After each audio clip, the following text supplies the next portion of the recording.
Всем большой привет, я Татьяна Бугри, и добро пожаловать на мой канал. Сегодня будем делать коррекцию этих ногтей, проанализируем появление дырочки в ногте, которая была в прошлую коррекцию, и выполню дизайн, который будет для любителей заморочиться. Назовем его так. В прошлый раз эти ноготки пришли с дырочкой в ногтевой пластине, которая не болит, не составляет какого-то дискомфорта, не сочится, сукровица. И ничего выяснить так и не удалось нам с клиенткой. Это место я обошла в тот раз покрытием, не покрывала этот изъян, никаких зацепок мы не нашли, от чего это могло произойти, поэтому просто наблюдали. Сейчас клиентка попросила покороче убрать длину свободного края, и я пока занимаюсь этим и также снятием старого покрытия. Эта клиентка у меня из новых, но уже из категории постоянных. И в самый первый раз ее кожа вокруг ногтей была очень сухая, тонкая и местами с трещинками. Все это из-за аллергического дерматита, который плюс ко всему сезонный. И сейчас снова начинается сезон аллергии, так сказать. От этого появляется еще больше сухости, но и могу предположить, что на среднем ноготке из-за сухости кожи и давления в этой зоне все же это правая рука и средний ноготь, который является опорным при письме, может быть, от этого пошли какие-то деформации. Но это только предположения, которые ничем не подкрепляются, к сожалению.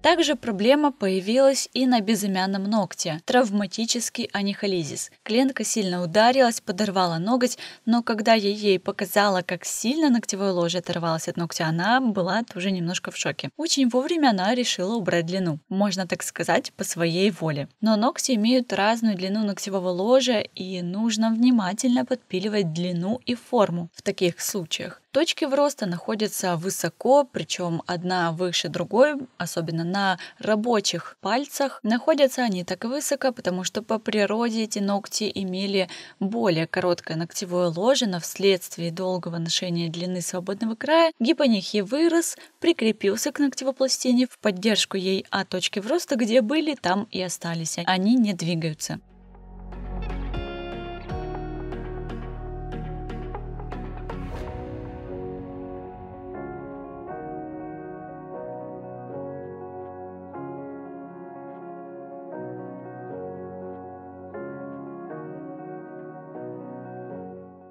Начиная маникюр, можно заметить, что кутикулы нет, только местами есть кое-какие сухие островки. Как же выполнять маникюр в таком случае? Фрезой пламя я прочищаю совершенно стандартно, но, может быть, чуть-чуть менее глубоко захожу в глубину складки. То есть работаю совсем на поверхности, потому как если убрать всю защитную пленочку, защитную кожу с ногтя в мягкой ростковой зоне и вычистить все до локтей, то это не будет на пользу клиенту.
Срезать кутикулу, которая растет островками и еще такая сухая, это непросто. Но чуть прижимая лезвие ножниц к коже, в полотно попадает именно нужный кусочек. Таким образом и делается срез.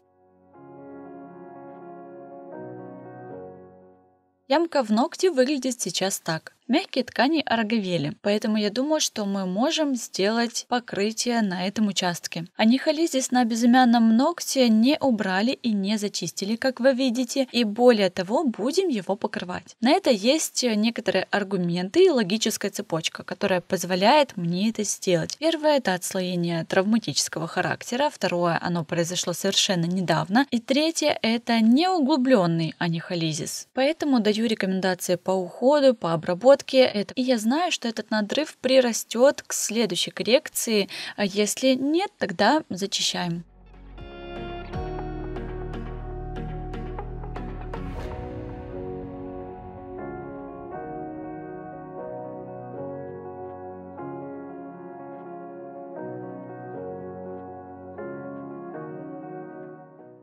Ямку на среднем ногте тоже покрываю, делаю это, как и на всех ногтях, ботл-гелем. Чаще использую его от Global Fashion. Это для меня удобный продукт, удобная кисть, удобная консистенция. В отличие от обычного геля, он хорошо стоит на натуральных ногтях, особенно на торцах не скалывается. А вот если я работаю обычным стандартным твердым гелем с баночки, тогда я стараюсь выпиливать натуральный ноготь изнутри, чтобы он не отслаивался и не скалывался с торца. Чтобы не было догадок и сомнений в том, что я сейчас выполняю покрытие на довольно сомнительных участках ногтей, то я решила в это видео разместить и то, как выглядит ногтик с следующей коррекции. Думаю, всем это будет интересно. А сейчас делаем дизайн. Было несколько вариантов у меня, как его сделать. Самый простой — это покрыть ногти цветом и отпечатать другим цветом, контрастным первому, узор стемпинга. Но у меня была задумка чуть другая, поэтому я на прозрачный ноготь отпечатываю серый цвет узора. Липкий слой перед печатью стемпинга нужно с ногтей снять, иначе все размажется. Работать, конечно же, нужно быстро. Специальные лаки для стемпинга быстро засыхают на воздухе, и поэтому рисунок может не переноситься к вам на штамп. Далее свободные от дизайна ногти я покрываю гель-краской. Взяла плоскую кисть-лепесток и в очень тонкий слой наношу гель-краску на ногти. Это гель-краска у меня красная от Имень. Гель-краску можно наносить как покрытие только на твердый материал, иначе она потрескается. Но вообще это очень удобный материал, так как ничего не растекается при нанесении и не создает толщину абсолютно. Стемпинг уже можно покрыть матовым топом, но часто бывает, что краска для стемпинга плывет под ним. Поэтому я покрыла глянцевым топом, просушила, забафила и покрываю матовым топом сверху. А ногти с гель-краской покрываю только глянцевым топом.